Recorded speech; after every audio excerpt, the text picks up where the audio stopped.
नमस्कार दोस्तों, आज हमारा टॉपिक है लीफ माइनर। आखिर फसलों में लीफ माइनर का प्रकोप कैसा दिखता है, लीफ माइनर क्या होता है, लीफ माइनर के प्रमुख कारण क्या होते हैं, कौन कौन सी फसलों में लीफ माइनर ज़्यादा आता है, क्या इसके नुकसान होते हैं और कौन सी दवाई डालने पर और कितने समय के बाद दोबारा हमें दवाई डालना पड़ेगा, आज हम विषय पर चर्चा करेंगे। तो दोस्तों, आप देख रहे हैं किसान मित्रा चैनल पे आज हम लीफ माइनर के बारे में बात कर रहे हैं। तो दोस्तों, सबसे पहले हम बात करते हैं कि आखिर लीफ माइनर होता क्या है। हम इसे परिभाषित करें तो लीफ माइनर होता क्या है और दिखता कैसा है। तो दोस्तों, लीफ माइनर एक लार्वा होता है जो कि कीटों की अनेक प्रजातियों में से एक होता है।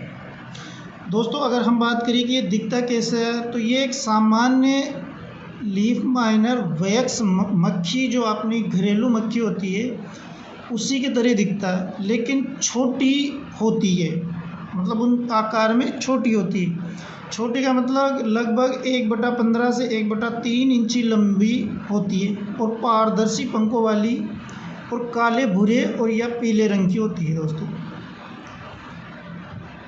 0.4 इंच लंबे सफ़ेद अंडे पत्तियों के नीचे की तरफ अकेले या छोटे समूह में रखे जाते हैं, उन्हीं से ये लीफ माइनर बनते हैं। तो दोस्तों, ये हमने पता किया है कि लीफ माइनर दिखता कैसा है। दोस्तों, लीफ माइनर के कारण क्या होते हैं, आखिर ये कौन से समय में ज़्यादा आता है। तो दोस्तों, लीफ माइनर की हम बात करें तो लीफ माइनर जनवरी फरवरी या फिर हम कह सकते हैं दिसंबर में इनका प्रकोप ज़्यादा होता है। जब हल्की हल्की नमी होती है मौसम में तो उस समय इनका प्रकोप ज़्यादा होता है। और दोस्तों, एक हम कह सकते हैं कि जब फसलें छोटी होती है, मतलब आप 25 से 35 दिन या 40 दिन की जब फसलें होती है तो उनमें लीफ माइनर का प्रकोप ज़्यादा देखने को मिलता है।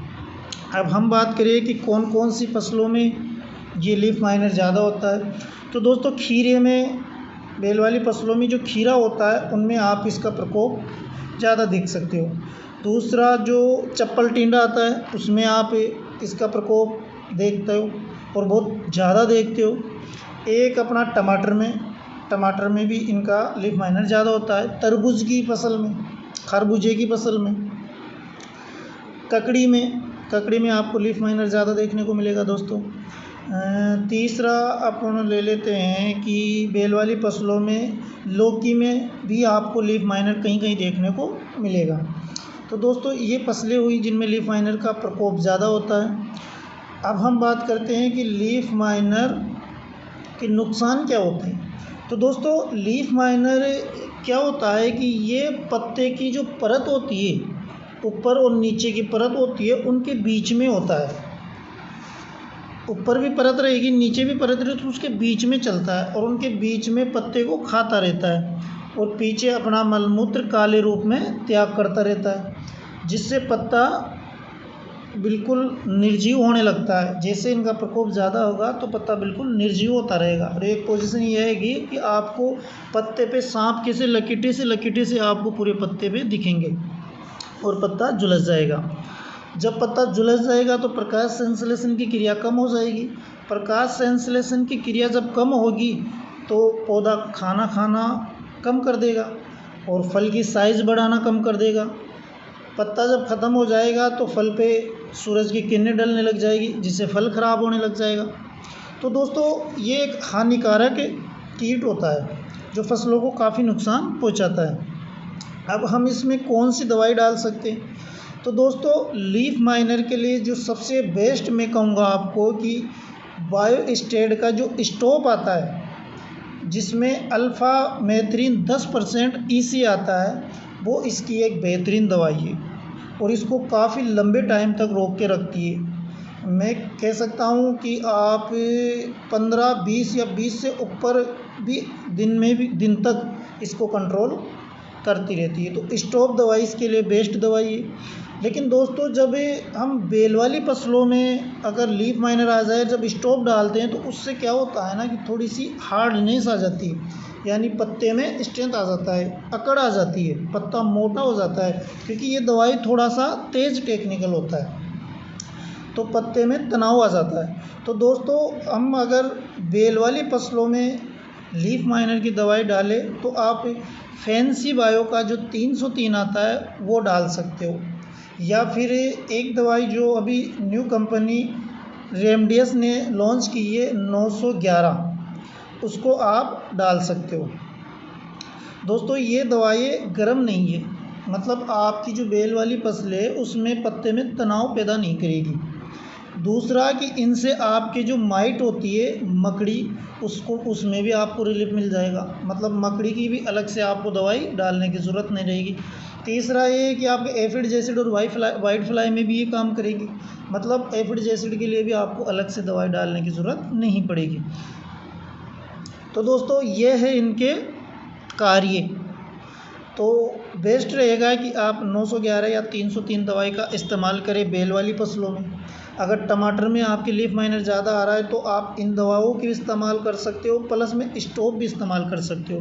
दोस्तों अगर हम अपने मतलब खर्चे के हिसाब से देखें तो स्टॉप एक सस्ती दवाई होती है, सस्ते में मिल जाती है अपने को, खींच मार के 250 ml का जो स्टॉप आता है वो 150 रुपये के आसपास मिल जाता है। लेकिन वहीं अगर हम 911 और 303 की बात करें तो 250 ml का जो अपने को डोज रहेगा वो मतलब कम से कम भी 700 रुपये के आसपास रहेगा। तो खर्चे के हिसाब से हम देखें तो स्टॉप दवाई बेस्ट होती है और स्टॉप हम डाल सकते हैं। अब दोस्तों 303 या 911 अगर हम डालते हैं तो दोबारा स्प्रे कब करना पड़ेगा? तो दोस्तों ये दवाई डालने के बाद अगर लीफ माइनर कम है तो 20 से 25 दिन, या फिर लीफ माइनर ज़्यादा है तो 10 से 15 दिन में हमको दोबारा स्प्रे करना पड़ेगा। लेकिन ये प्लस काम करती है, मतलब आपके और काम भी कर लेती है। अब दोस्तों स्टॉप भी काम आपके और भी करेगी, मतलब मच्छर एफिड एसिड भी मारेगी, लेकिन अंतर क्या है, वो थोड़ा सा गर्म पड़ता है, मतलब पौधे में तनाव सा पैदा करता है। तो मैंने आपको दोनों चीज़ें बताई है, जो आपको बेस्ट लगे आप अपनी फसल में डाल सकते हो। छोटे पौधे में मैं रिक्वायरमेंट करूँगा कि आप 303 या 911 ही डालें, क्योंकि छोटा पौधा तनाव सहन करने की उसमें क्षमता कम होती है, पौधा आपका जल सकता है। तो मैं रिक्वायरमेंट करूँगा कि आप ये 2 दवाई डालें, और अगर आप स्टॉप का भी इस्तेमाल करते हैं तो उसे 10 ml से ज़्यादा 10 ml 20 लीटर पानी में ही डालें, इससे ज़्यादा डोज ना डालें, बल्कि इससे कम ही डोज डालें। तो दोस्तों ये हमने बात की लीफ माइनर के बारे में। अगर आपको मेरे द्वारा दी गई जानकारी अच्छी लगी हो तो प्लीज़ चैनल को सब्सक्राइब करो, बेल आइकन को दबाओ और वीडियो को लाइक ज़रूर कर देना। आपके एक लाइक से दोस्तों आप उम्मीद नहीं कर सकते हो कि मुझे कितनी खुशी होगी। तो नमस्कार दोस्तों, आज के हम इसी टॉपिक पे बात किया, अगली में हम किसी और टॉपिक के बारे में बात करेंगे। आज के लिए इतना ही दोस्तों, नमस्कार।